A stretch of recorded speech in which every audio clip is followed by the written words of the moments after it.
played hard at Florida State, and they got respect from Florida State the way they played down there recently, and then to come back against a pretty tough Troy State team that played well on the road against the powerhouses of Miami and Nebraska on the road, and come back at home and beat them decisively. Yeah, Troy State beat Mississippi State. Certainly Mississippi State's not very good, but they are an SEC team, I should say. So Maryland, an opportunity at least, if they win their last 2 games, have their first 10-win season in 35 years. That'll get you some Coach of the Year consideration, I would say. Coming up at the bottom of the hour here on ESPN2, we have the Sanex Championship semifinals in women's tennis. Sandrine Testu, the test tube baby, taking on Serena Williams. You'll be able to check it out.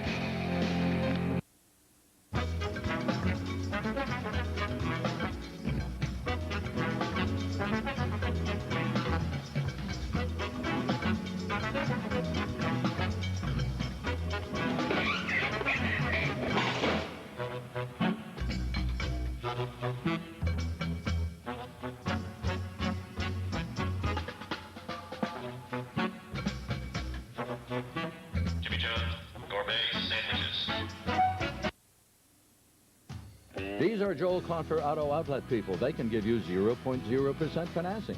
I said 0.0% financing, and on your GM favorites.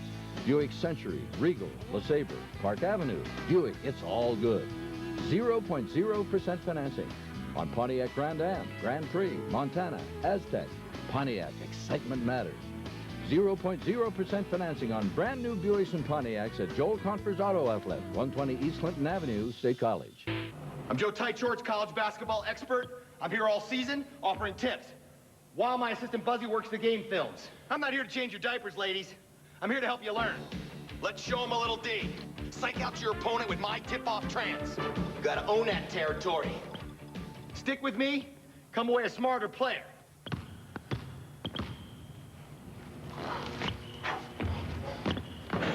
College basketball on ESPN. Learn from the best.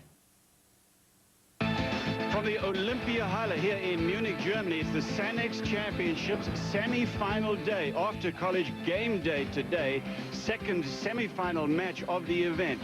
It is going to be Serena Williams in a losing effort to her sister Venus at the US Open Championship match this year. Will take on from France, Sandrine Testu, the surprise winner over Jennifer Capriati, the top seed here. Sandrine Testu, Serena Williams. Next. Cliff, we'll look forward to it right now. Tulsa and Oklahoma, Mr. Touchdown. Quentin Griffin always has a nose for that goal line going in against the Golden Hurricane. They're about halfway through the second quarter at that point. Oklahoma stretching it out a bit against a Tulsa team that struggled. 13-0 right now. OU has won 17 straight at home. A huge game in the Pac-10 underway. Stanford and Washington, and the Huskies not waiting till the last second to take the lead this time. They're up by 4 on the Cardinal. That's unusual for Rick Neuheiser's football team. They like to keep it close to the fourth quarter, but I believe if this game stays close in the fourth quarter, will Washington be able to pull another one out of their hat? They've been able to do it numerous times.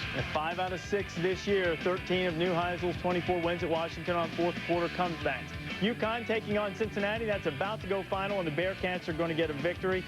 Gino Gaduli with a touchdown run, a touchdown pass, the highly regarded freshman quarterback for the Bearcats. Check out some other scores from around the country. Wow. My goodness. Is that basketball? My goodness. I think so. The State University of New Jersey is getting pounded. 80-7. We've been waiting on that Rich Rodriguez offense to get loose. I'd say it got loose. I say the cat is out of the box. Rich Rodriguez rolling it up on Rutgers. It's almost shocking to see 80 points up there. My goodness, they had a little more time. They could go for the full 100 instead of the legendary half 100. Barry Switzer always tried to hang on people. Commander-in-Chief trophy up for grabs, and Army fighting for it. This is a good game out in Falcon Stadium, 24-17. The Falcons on top of Army. Air Force leads this series 22-12-1, as you see, and Army coming in with a lot of confidence in that game, and Air Force holding that touchdown lead, trying to win the Commander-in-Chief's trophy again. I hope you caught College Game Day this morning with Chris Fowler, Lee Corso, and Kirk Herbstreit. They were out at Air Force to pay tribute to our soldier student athletes as they prepare for the biggest battle of their lives potentially in America's war on terrorism. Chris Fowler and the gang out at Colorado Springs now. Guys? Well, thank you very much. This is a fairly rare sight over the skies of the Air Force Academy. It's the B-2 stealth bomber based in Missouri, part of the halftime entertainment here. Welcome back to the beautiful U.S. Air Force Academy. Coach, you got a chance to watch the Air Force Army game. Talk about rare sightings. Anybody but Air Force winning the Commander-in-Chief's trophy. That's been rare, and they have a third-quarter lead by a touchdown. Well, you know, I was up there, and I got a chance to meet the Brigadier General who's in charge of that Stealth 2 bomber. They all, by the way, are named Spirit. It costs over $1 billion to make, and I got a little scoop for you. It just set the world's record. 44 consecutive hours in flight, back and forth. What a plane. Also, I got a chance to meet the chairman of board of the West Point, and Tom Dwyer, a former football player at Army. He was on the sideline. This is a great sight, great people. Gosh, I love this situation. You know, it was can great you tell? Great. Oh, yeah, I think I can. It was great to see. It was also fun to just see the two teams come out before the game started. You had everybody flying over every different aircraft for the Air Force. It was exciting to watch. He's got a lot of pins to show for it. Yeah. College football games, Illinois and Purdue. Veteran quarterback Kurt Kittner on the road. Very rough start, but he comes back in the second half and hangs in there. Yeah, he ended up throwing 4 interceptions, which is remarkable for them to still be able to win the game as big as they did. The reason, the Illinois defense. You always talk about Kurt Kittner and the Illinois offense and Brandon Lloyd, but today it was the Illini defense forcing 4 turnovers, 6 sacks. 4 of those turnovers were 2 interceptions returned for touchdowns. The Illini defense continuing to get better and better, and they're much more athletic in the secondary, which gives them a lot better chance of winning games in that conference. Purdue's offense struggling, finally caught up with them in that game. Yeah. People want to know what's up with Virginia Tech. Blown out by Pitt. I tell you what up.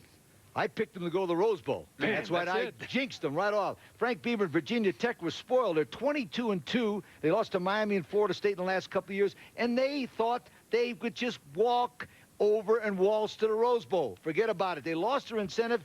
They won't win many big games anymore. But I'll tell you what, I'll bet you they get They'll Miami. get ready for Miami. I'll tell you, I bet you they'll be ready for Miami December 1st. They were down. You could tell from the get-go in this game. They were down, and Walt Harris has been able to somehow keep his team together, and they came out, and Tony O'Brien had a big game. Penn State for the 3rd week in a row. Zach Mills, of course, sparks the offense, leads them to a victory. 316 yards of total offense, accounts for 3 touchdowns. But again, it's the attitude, the overall attitude. If you would have looked at this team 3 or 4 weeks ago, it was a completely different-looking football team. They're walking around with confidence on both sides of the ball. You look at Illinois, Indiana, Michigan State, and Virginia. Still a long way to go, but they're playing great football right now. A couple other games, Wisconsin got a desperation win, and you think the Mighty Gators are ready for South Carolina? Oh. Wow. What an offensive show, even by Spurrier's standards. We'll be back later from the Air Force Academy. Back now to the studio. Guys, no doubt about that. It certainly was. And the Air Force going for its 5th straight Commander-in-Chief's trophy. They would win it if they win. Army still, of course, has